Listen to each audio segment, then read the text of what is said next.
welcome.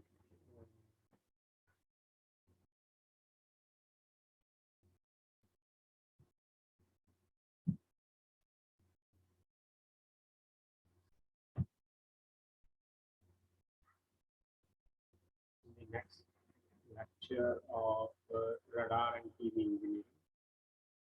In, in the last lecture, we have discussed about the synchronization in between transmitter and the receiver, blanking pulses, resolutions, and composite video signal. In the last lectures, we have already discussed the scanning of an image, how the image is scanned and converted into the picture. So, in the transmission section, the scanning is done in four ways. We have already discussed the types of the scanning. Now, today we are going to discuss equalization pulses and what is the need of the equalization pulses in the TV system, amplitude modulation and vestigial sidebands, transmission efficiency, channel bandwidth. These are the main topic of this video lecture on radar and TV engineering. The main content of this video lecture is the introduction about the equalization pulses, need for equalization pulses, signal transmission, amplitude modulation, transmission efficiency, vestigial sideband transmission, complete channel bandwidth. So these are the main content of this video lecture. Today we will discuss the vestigial sideband, AM, and transmission efficiency. The objective of this video lecture to understand the basic concept of equalization pulses, to understand the basic concept of TV amplitude modulation, transmission section, and vestigial sideband modulation. Student will also learn about the transmission efficiency, vestigial sideband transmission, complete channel bandwidth.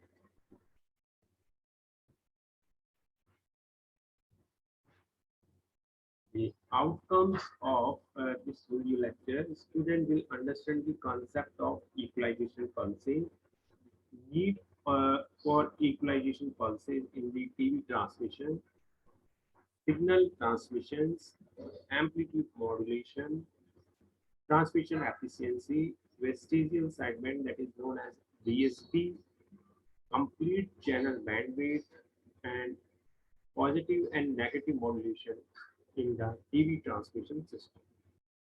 So these are the basic fundamental in the TV system, in the TV transmission system.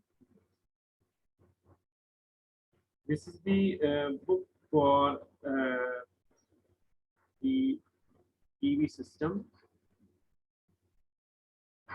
monochrome and color television, second edition by R.R. Gulati, by New Age Publication. This is the wonderful book for understanding of monochrome and the color television in the beginners of television. These are the references. Now, vertical separated sync pulse. In previous lecture, we already discussed the synchronizations between the transmitter and the receiver. And we have also discussed the composite signal. The composite signal consists the video signal, synchronizing pulses, blanking pulses. These complete make the signal in the transmission section. So this signal is known as composite video signal. Vertical sync pulse of duration 160 seconds is divided into the 5 pulses of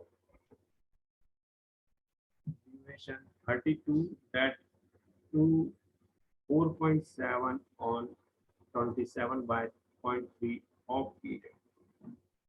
This process is called a serrations. This 4.7 second on is separated to have horizontal synchronization, and it is given to differentiator. The serrated pulses are given to integrator to get it as a single sync pulse.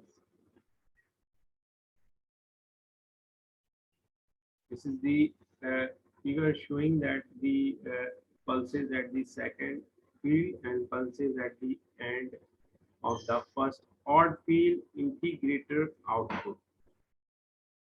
So in the A figure, we have a end of the second field and first field, the end of the first field and second field,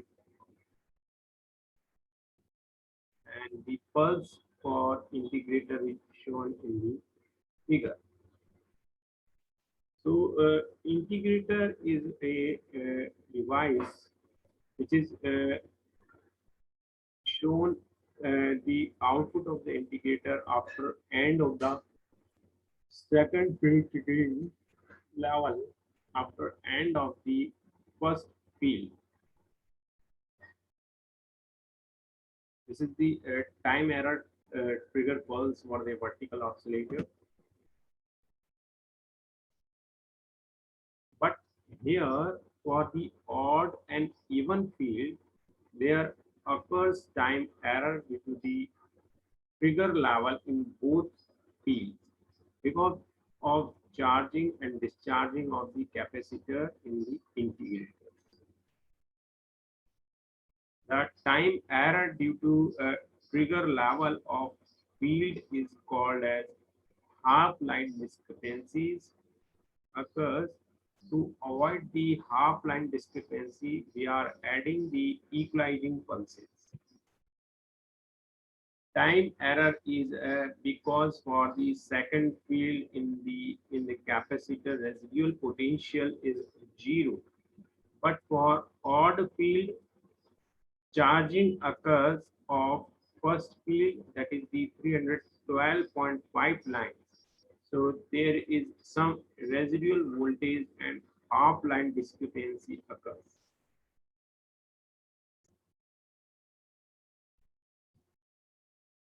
To avoid the half line discrepancy due to the time error in the trigger level, equalizing pulses are used.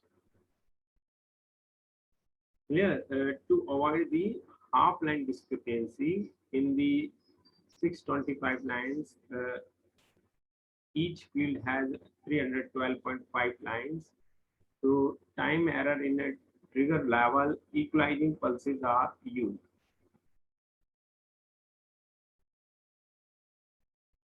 These pulses are having the duration of 2.3 volts second on period and 27.4 volt second of period. Due to these pulses, time error is completely avoided.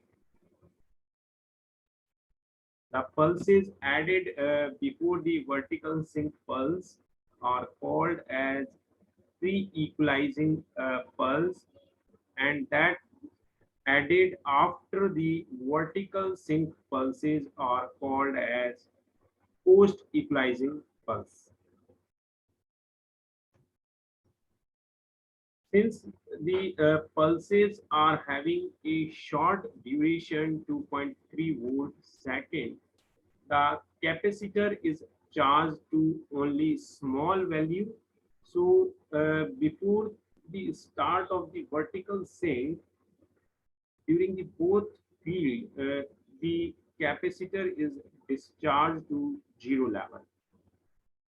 Similarly, due to the post-equalizing pulses, this capacitor is discharged quickly.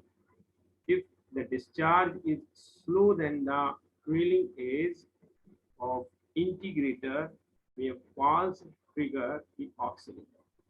The structure of the pre and post equalizing pulses are shown. Need for serrations or notching of vertically sync pulse. The horizontal sync pulses are available both during the active and the blank line periods. But there are the no sync pulse leading edges available during the 2.5 line vertical sync period. Horizontal sweep oscillator would tend to step out of synchronism during the each vertical sync period. Therefore, five narrow slots, 4.7 microsecond waves, are cut in the vertical sync pulse at intervals of 32 microsecond. Rising edges are used to trigger the horizontal oscillator. This insertion of short pulses, notching of the serration, broad field pulses. This is the showing that the need of the serration or notching of vertical sync pulse.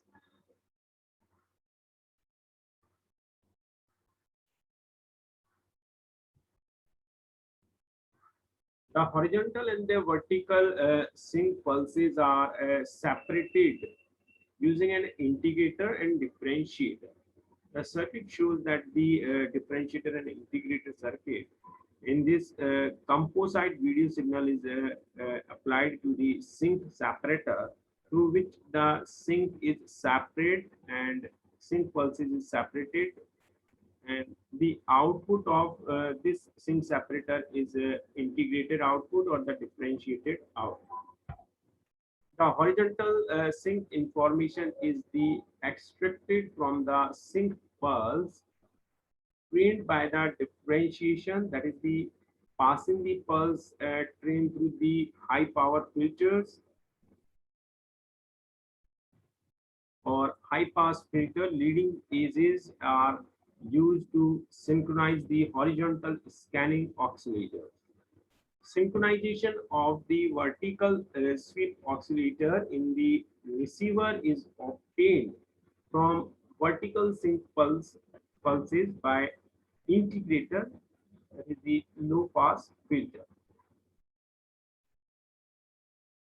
So horizontal sync information is extracted from the sync separator by the differentiator, and the vertical sweep oscillator is used to in the receiver is to obtain the vertical sync pulses by integrator.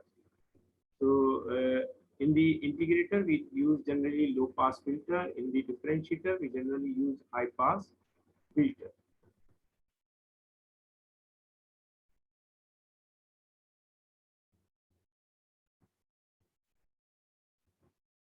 It is seen that the synchronization of the vertical sweep oscillator in the receiver is obtained from vertical sync pulse by integrator low pass filter. Voltage built across the capacitor of the low pass filter corresponding to the sync pulse trains of both the field is shown in the previous figure.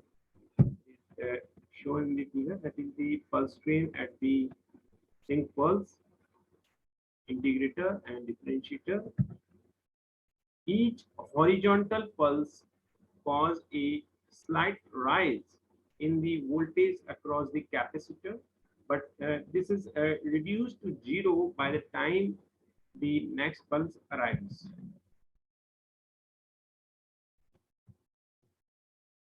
Charging period is the 4.7 microsecond and discharging period is the 59.3 microseconds. But during the broad serrated region, capacitor has the more time to charge and only 4.7 microsecond to discharge.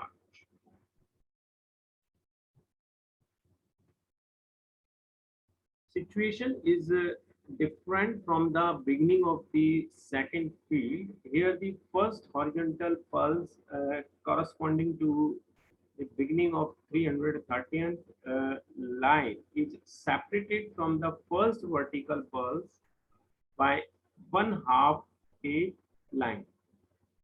Therefore, the voltage developed across the vertical filter will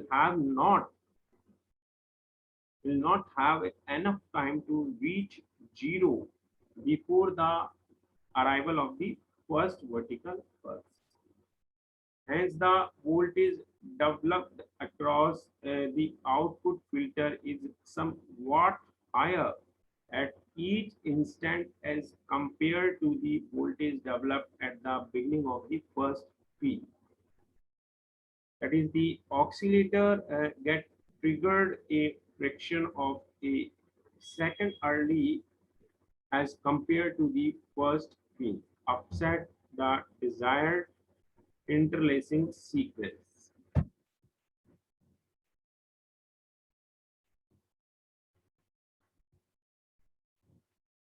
The vertical sink voltage is obtained by integrating the sink pulses. Normally, the output due to the or horizontal synchronized pulses reach zero before the vertical. However, at the end of odd field, the difference between the horizontal sink and vertical sink is only 0.5 H, which is the not sufficient for the voltage to reach the minimum level. This may create the error in the vertical sink timing. The problem due to the half-line discrepancy is solved by adding equalization pulses. This effect of these pulses is to shift the half-line discrepancy away from both the beginning and end of the vertical sink pulse. So that's why we require the equalization pulse. So these pulses are remove the discrepancy of the half line discrepancy in both horizontal and vertical fields. 5 pre-equalization pulses at 0.5 H interval before the serrated vertical sink pulse.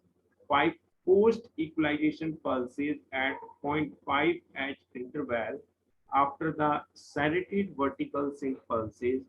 Width of equalization pulses equal to the 2.3 milliseconds. This is the vertical sink pulse going up across the integrator capacitors.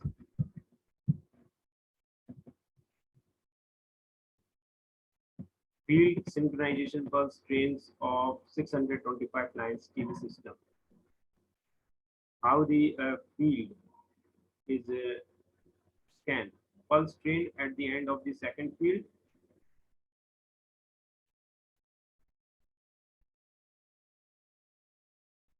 Field blanking period of 20 lines, and we have 12.5 blank lines. End of the second field, end of the first field. Pulse train at the end of the first field. So this is the vertical blanking period with pre and post equalization pulses and serrated sink pulses. Now, function of the vertical pulse train. By serrating the vertical sink pulses and providing the pre and post equalization pulses. The following basic requirements necessary for successful interlarge scanning are ensured. A suitable field sync pulse is derived for triggering the field oscillator. The line oscillator continues to receive the triggering pulses at correct intervals while the process of initiation and completion of the field time-based stroke is going on. It becomes possible to insert the vertical sync pulses at the end of the line after the second field and at the middle of the line at the end of the first field without causing any interlace error. The vertical sync built up at the receiver has precisely the same shape and timing on odd and even fields.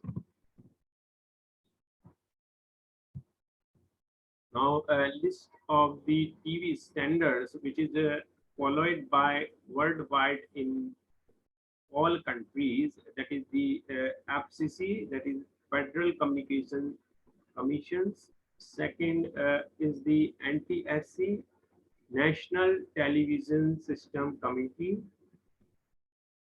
Third, CCIR, International Radio Consultative Committee. And SECAM, Sequential Clarius A Memory. And a part of this, we have a one system, that is the PAL, which is followed by Indian Asian countries, that is phase alteration by line. So these are the TV standards which is followed by different countries.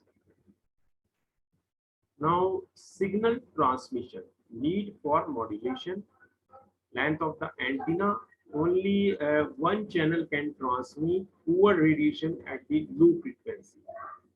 So signal is transmitted through the modulation or through antenna.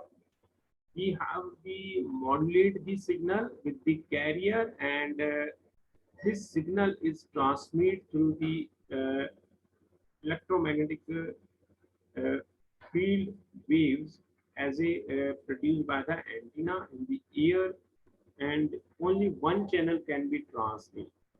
Poor radiation is occur at the low frequency, so signal is transmitted at the high frequency up to UHF or UHF ranges. Most of the TV system use the amplitude modulation for the picture transmission and the frequency modulation for sound transmission. In the previous lecture, we have already discussed that the AM and FM, how is used in the transmission section of TV system. This is showing that the amplitude modulation, how the amplitude of the carrier is modified according to the modulating signal.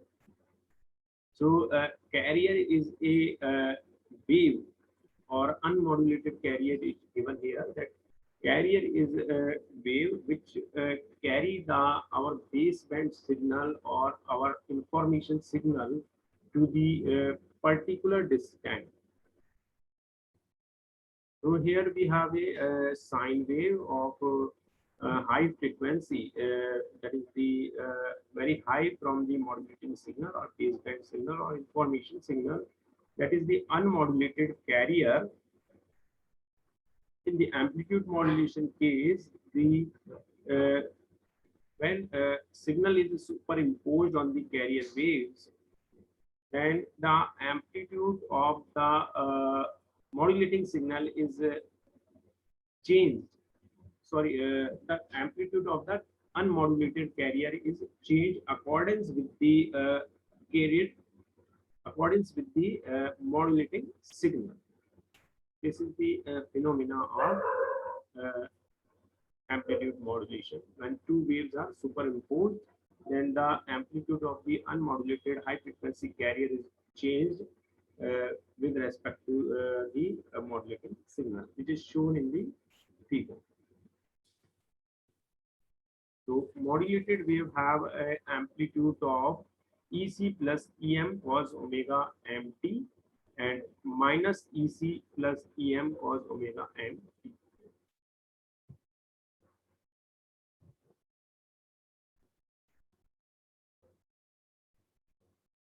Let carrier be the voltage having the EC is equal to the EC cos omega CT, and modulating signal has a voltage that is EM is equal to the EM cos omega mt. The modulated signal E is equal to the EC plus K EM cos omega mt cos omega CT.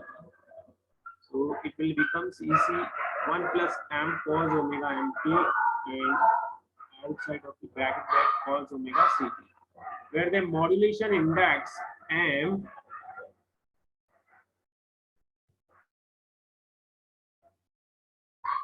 equal to the K EM upon EC. The modulation index M is defined as the K EM. EM is the peak value of the voltage in the baseband signal upon peak value of the voltage in the carrier signal. So when KEM equal to the EC, then modulation is the 100%. Equation 1 can be written as that E is equal to the EC cos omega CT plus MEC upon 2 cos omega C minus omega MT minus MEC upon 2 cos omega C plus omega MT. Equation 2 shows that the amplitude modulated signal has a three component. One, carrier at the frequency omega C, upper sideband frequency and lower sideband frequency. From this figure, we are able to understand that the amplitude modulation has the carrier component and lower sideband and the upper sideband. In the lower sideband, the frequency is less and the upper sideband frequency is high. That is the FC plus FM, and in the case of the lower sideband, the frequency is the FC minus FM.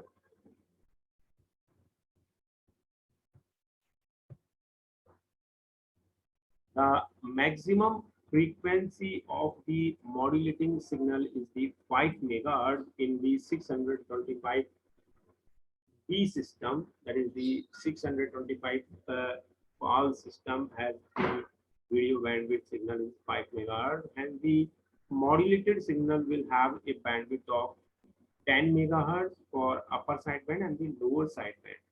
The attenuation slope at the upper and the lower frequency will have 0.5 megahertz each. From the figure, we are able to understand that the attenuation slope, that is the having the frequency 0.5 megahertz. If we add a guard band of 0.25 megahertz, so there is the total will be 11.25, because guard band is added in the spectrum 0.25, and attenuation slope upper sideband and lower sideband with picture carrier, sound carrier is given. So total channel bandwidth is the 11.25 with the 5.5 megahertz as a lower sideband and 5.5 as a upper sideband with 0.25 guard band. Now we have a transmission efficiency for amplitude modulation. The total power transmitted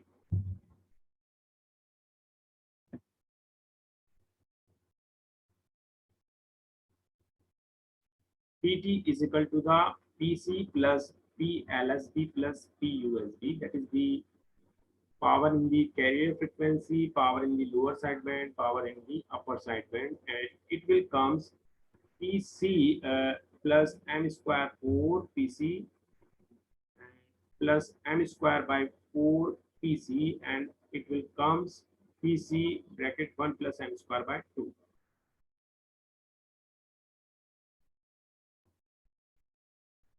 It is clear that the carrier does not carry any information. Also, the USB and LSB contain a redundant information.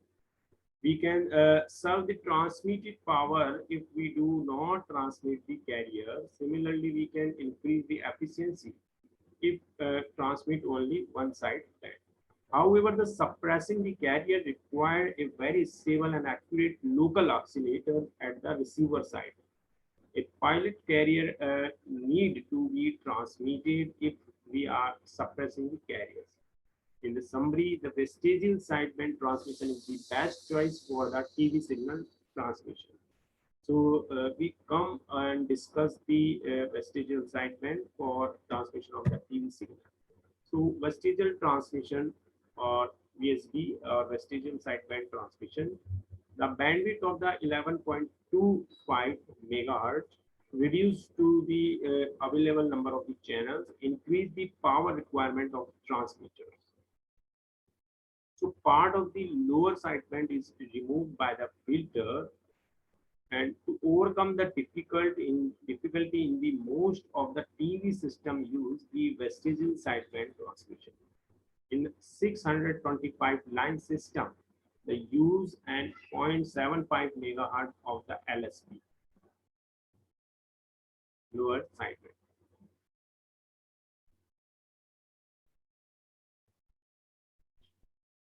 So the other part of the lower sideband is removed by the filter or suppressed by the filter. Only 0.75 megahertz is used.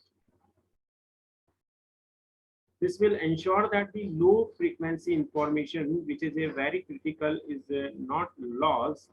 The filter characteristics is in this case need not be very sharp. So total channel bandwidth will becomes 7 megahertz with the picture uh, and sound carrier frequency is given in this full USBs, and the guard band is 0.25 megahertz. This is the complete channel bandwidth. In the complete channel bandwidth, we have a total channel bandwidth in the 7 megahertz in the 625 line system. The color subcarrier is at 4.433 megahertz, and picture and sound has a 5.5 megahertz bandwidth, and 1.25 megahertz is given to the lower sidebands, and the upper sideband pictures amplitude versus frequency graph is shown here. The sound signal is sideband is 150 kilohertz.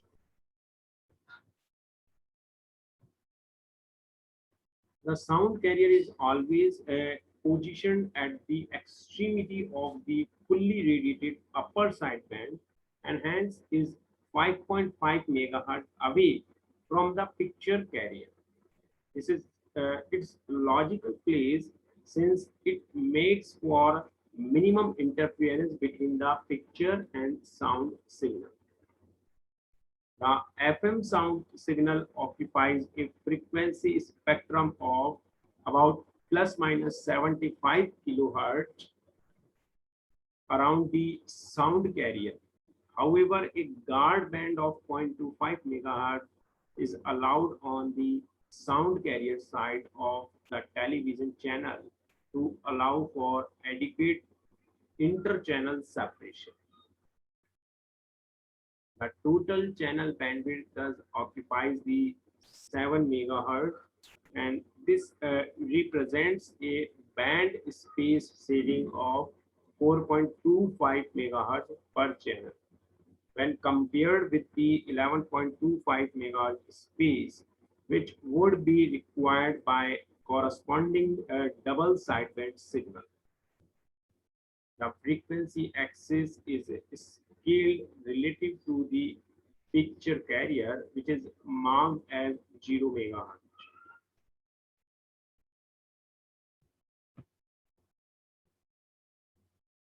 Reception of the vestigial sideband signal. The SSB signal, that is the single sideband signal with the carrier, cannot be detected using an envelope detector. However, if the carrier amplitude is large compared to the sideband amplitude, we can still use envelope detector. In the vestigial sideband transmission system, the video signal up to the 1.25 megahertz is transmitted on both the side bands. Hence, the amplitude of the detector output will be twice for these frequencies compared to the higher frequency range. This gives a serious problem in the reproduce the picture. The video detector frequency response.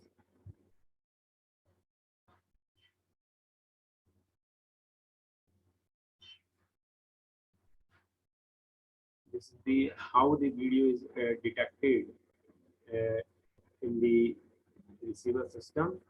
Uh, the relative video detector output voltage, that is 2 volt output without receiver response correction, output when receiver response has correction form. So we have a slightly lower in the case of the response as correct form.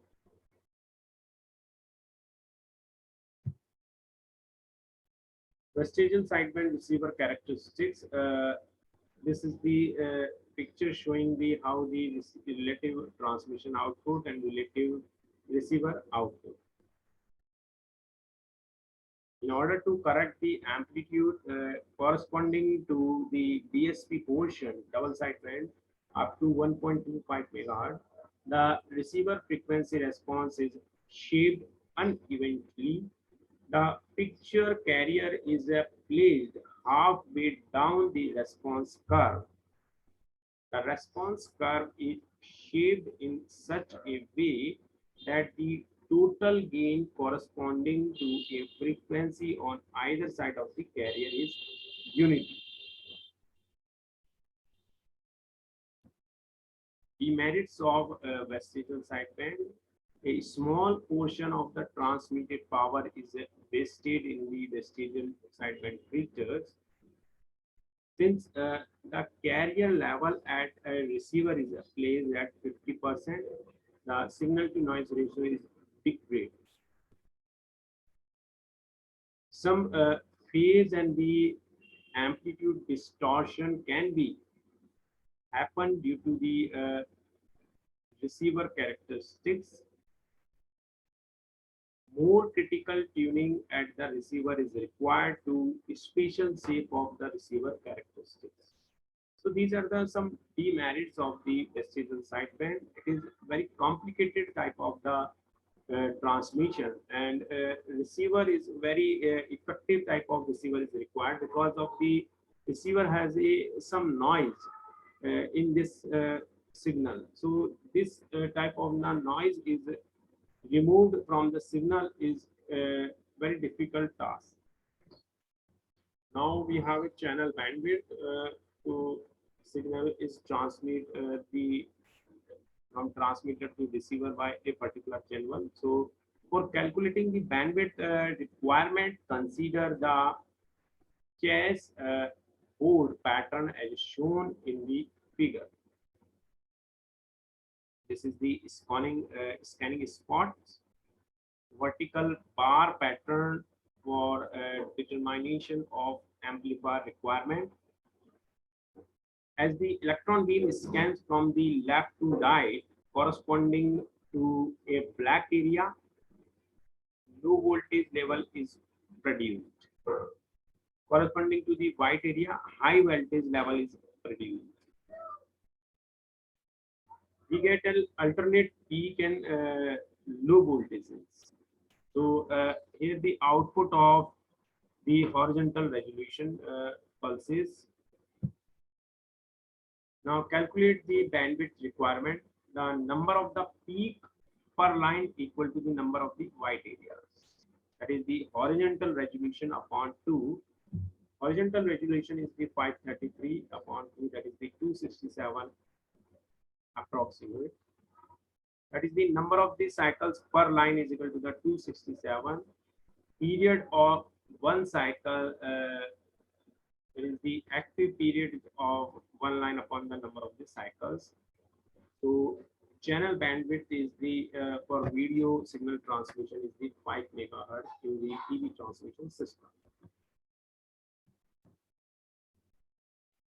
Now we have a channel bandwidth for the different systems or different line system in the TV system. Bandwidth requirement in the different system, that is the 625 line system, having a highest modulating frequency is the 5 megahertz with the channel bandwidth is 7 megahertz.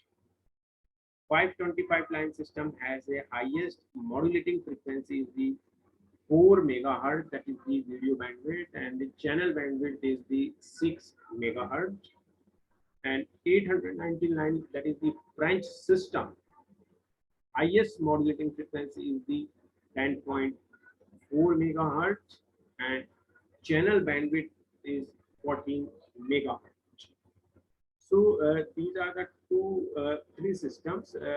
625 line is used in the Asian countries, 525 line is used in the United States of America, and 819 line system is used by French. This is the channel bandwidth for Indian and European countries. TV channel sideband fixed spectrum. C is the color subcarrier frequency. This is the governed by the CCIR. This is the case for the TV system adopted by the UK TV channel standards. It has a channel bandwidth 8 megahertz. Guard band, sound signal, full upper sideband, vestigial sideband, picture, carrier, color carrier, and all information is given in this channel bandwidth system. And this is the American TV channel standards. This is the sideband spectrum of the two adjacent channel of the lower VHF band television station allocation. Now, bandwidth requirement for the color information. Bandwidth requirement for color resolution is chosen as 1.5 megahertz.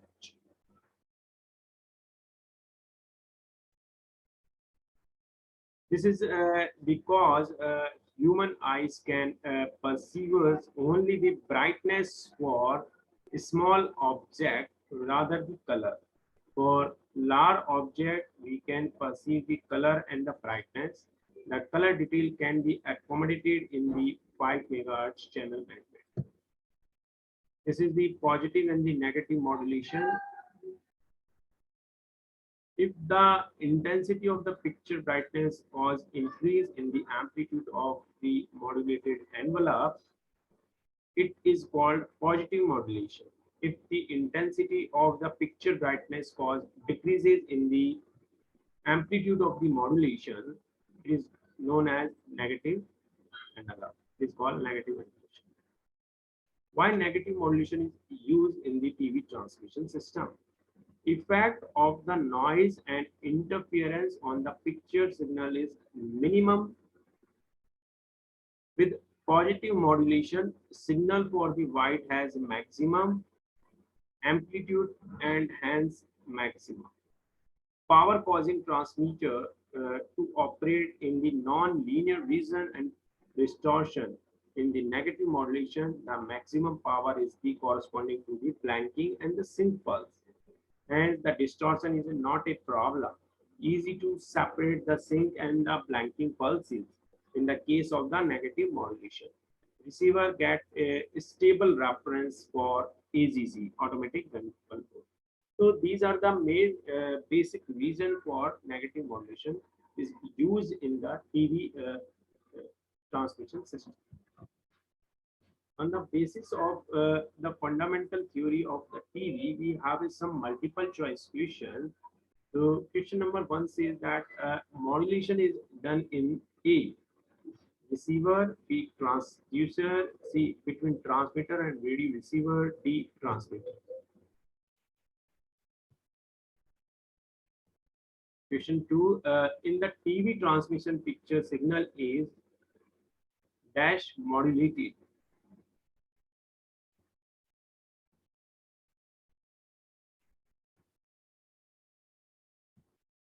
In TV transmission, sound signal is dash modulated.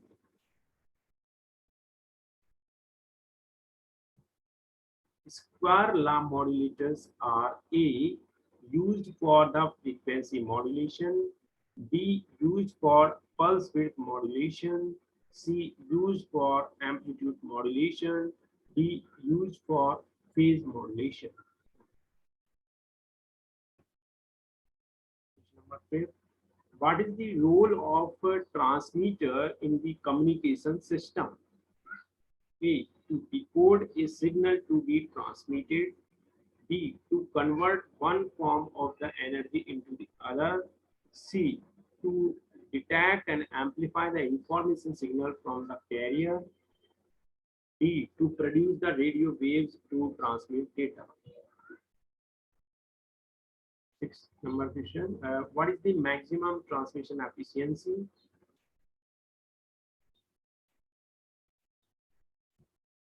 Question number 7, why a helical antenna is used for satellite tracking? A, because of its circular polarization.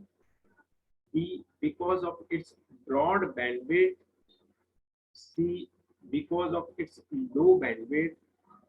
D, because of the rectangular polarization.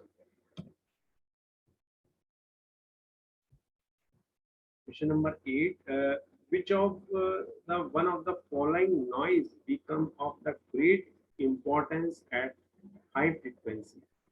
A, flicker noise. B, short noise. C, impulse noise. D, transmit time noise. Question number 9, which of the broad classification of noise are most difficult to treat? A, noise generated in the receiver. B, noise generated in the transmitter. C, external noise. D, internal noise.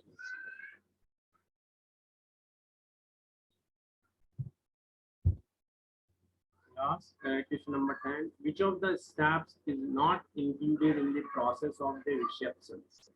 A, encoding. B, decoding. C, demodulating.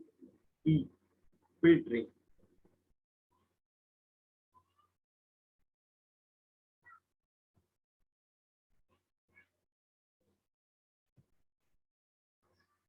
So today's lecture conclusion is that today we have discussed about the equalization pulses and need of the equalization pulses.